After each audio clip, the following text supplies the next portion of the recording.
Hi, I'm Rachel and I'm trying to learn Welsh and I wanted to share the pain of that with you. Technically this is week 3, but I haven't done a great deal, so I'm going to call it week 2. Obviously there are many ways to learn a language. There are people who say you can learn a language in 3 months. Obviously if you've tried, you know that isn't the case unless you're some kind of savant. I love learning languages. And I use a variety of different methods, which I'm going to share with you. Really though, looking at all the information out there, there are only 2 rules to learning a language, and this is what I believe. There's only 2 rules to learning a language, and that is 1, do a little bit every day, and 2, do what you enjoy. And that's it. However, I enjoy learning the grammar. So this week I'm also going to have a look at this book, which is the kind of book that a lot of people would just throw out the window. Obviously I'm going to carry on with Duolingo, and I've been looking at a few different YouTube videos. I was starting off with things like days of the week to help me with the pronunciation. As Welsh is pretty much phonetic, I really wanted to get my head around the pronunciation. So I found 2 videos. One was basically teaching you the days of the week, and the other one, which is a bit harder to find, was just really saying the days of the week, so you can actually just practice saying them all in a row. So I'm going to share those with you as well here. Yeah, there's this one, which is Learning Welsh with Will. Dydd Llun, Monday. Dydd Llun. And from this guy I learnt that they don't say Saturday night, they say night Saturday. They drop the day bit, which I thought was really interesting. The day is dropped and nos, which means night, is substituted instead. Nos Llun, Monday night. So yeah, this guy just goes through the days of the week, starting with Sunday. So I don't know if that's a thing in Wales, that the days of the week start with Sunday. Dydd Sul, Dydd Llun, Dydd Mawrth, Dydd Mercher, Dydd Iau, Dydd Gwener, Dydd Sadwrn. And that's the 8. So I'm going to carry on doing some Duolingo today. So I'm learning some more ways to greet people. Bore da, Dylan. Sut ydych chi? Excellent, but we know this one. So this is good morning, Dylan. How are you? Oh, I don't know how to say this one. So I can choose to use the keyboard as opposed to know the words myself. So I might go for that. And I think it's then dim diolch, Megan. There we go. Sut ydych chi, Owen? How are you, Owen? Dim diolch. Diolch. Da iawn, diolch. Good. Or maybe very well, thanks. Oh dear. No thanks. Dim diolch, Owen. Owen. Iawn, diolch. Iawn diolch. Diolch. So it probably means fine, thanks. Bore da, Dylan. Sut ydych chi? We're back to this then. Good morning, Dylan. How are you? Sut ydych chi? Da iawn, diolch. Sut ydych chi? chi? Da iawn. Iawn, Diolch. diolch. Long sentence. Iawn, diolch. This is just fine, thanks. So I should know this now. So it's sit di chi is for you. Sit di chi. I think it's like that. I want to put an extra, I know, sit di chi. And then an N for some reason. We still don't know why the N is floating around. Very well, very well. Da, iawn, because da is good and iawn is fine. So like you're very fine, very well. And then diolch. What do you think my chances of getting this right are? If I stuck an L in for no reason. Diolch. So sut hi, I got that bit right and I stuck the N in for no reason. That's annoying. And then it's da iawn, and then it's diolch. I wanted to get that N in there, but I didn't need it.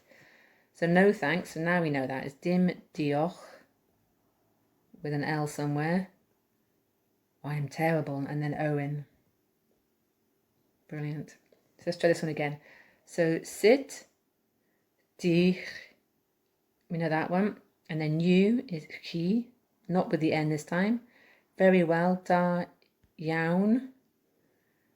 And thank you, diolch, with an L in it. Not there. Yay, I actually feel like I've learned something, even if I'm learning it very slowly. So you can see now that because I've finished these, well, because I've finished one of these levels, these are now opened up for me.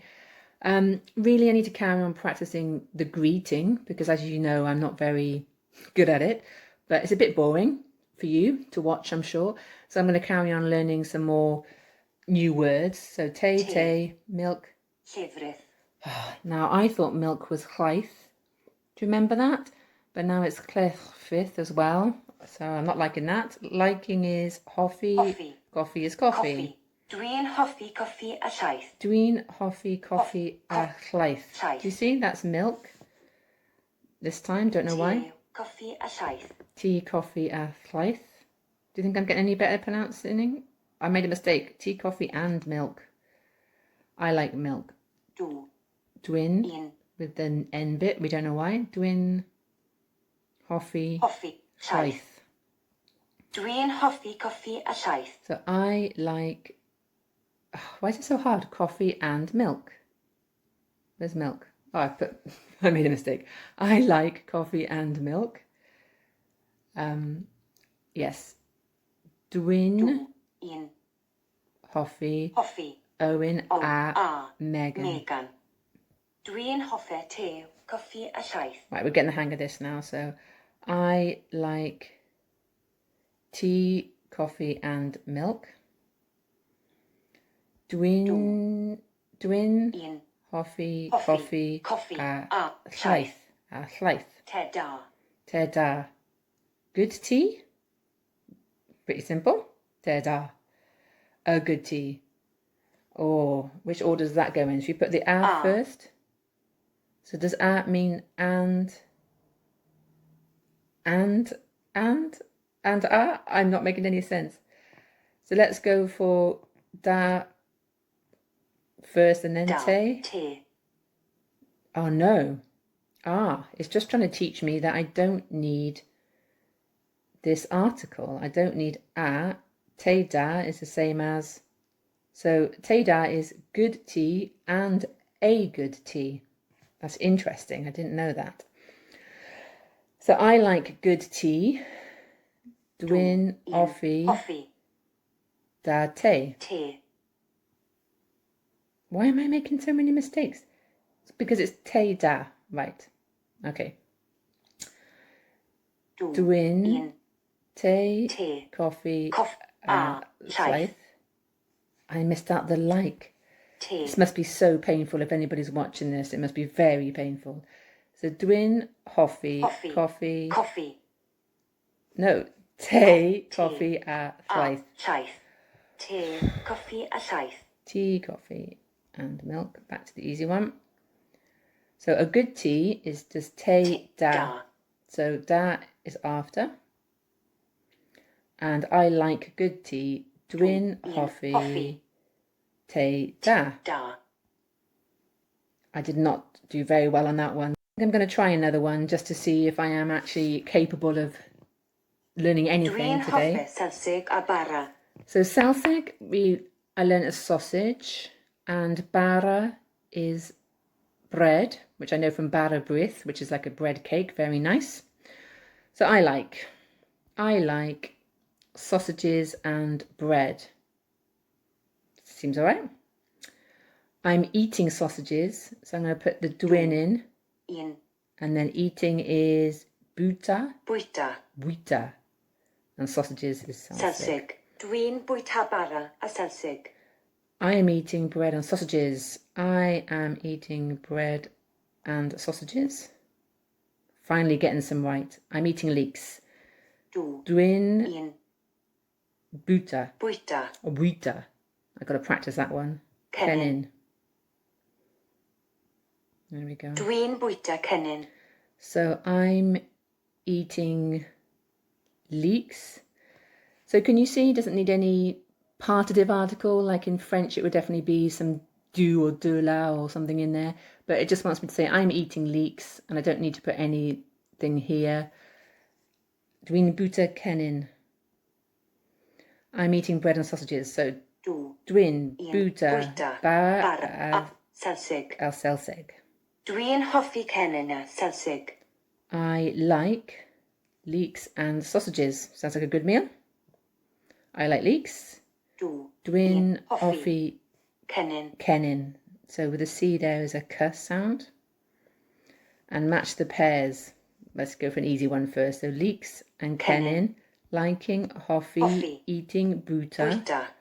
Ah, there's a different word here for leeks. So a leek is cenhinen. Okay, so I'm instantly confused. Maybe that's the singular. It's difficult though, isn't it? It's quite different. I like leeks and sausages. We're back to one I do know. Dwi'n hoffi cennin a Selsig. Match the pairs again. Te. So that's in. Un. Hoffi. Liking. So there we go. A singular leek is cenhinen. And leeks plural. Cennin. That's going to be tricky. And I like bread. Let's see if we can do this one then. So I'm going to go for dwi'n. And I'm going to put the I-N in. Because this always seems to be around with the like. Dwi'n hoffi bara. Oh, much better. Much better. Brilliant. This seems like as good a time as any to look at my grammar book. For me, because I learnt French, that basically taught me a lot of English grammar. And now I understand what article and definite articles actually means. And I'm a bit of a nerd, really. I like to know the rules. A lot of people talk about learning language instinctively, which I agree with as well. However, I like to learn the rules, and so that's how I want to learn a language. So I'm going to have a look at this book. So thinking of te da, good tea, and good being after the word tea, I went to have a look at adjectives in this book. And yeah, adjectives in Welsh are usually placed after the noun they are describing. So yeah, that means that not always. So that's something I have to pay attention to and work out which adjectives go before the noun. So they usually go after, so I only need to pay attention to the ones that go before. So you can see here it's talking about the indefinite article. In Welsh there is no equivalent to a, an and some, known as the indefinite article in English. This means dog and a dog are exactly the same. Ti. Apple and an apple are exactly the same. Aval. So that's really simple now. Now that I know that, that's going to apply to all the words. I don't need to think about it anymore. That's something learnt, and it's very simple. So I'm looking at plurals now. I was thinking of leek and a leek and leeks. Unfortunately, it's very much worse than I thought. Yeah, this is definitely something I'm going to have to learn. So every time I learn a noun, I'm going to have to learn how to pluralise it. This just goes on and on and on and on. And then there's exceptions. It's really horrific, so wish me luck. So you can see I've got a lot of practicing to do. I've also got to try and work out how to record the conversations that I try and have with my Welsh speaking friend, because they're hilarious. And yeah, thanks for your time. I'll see you next week.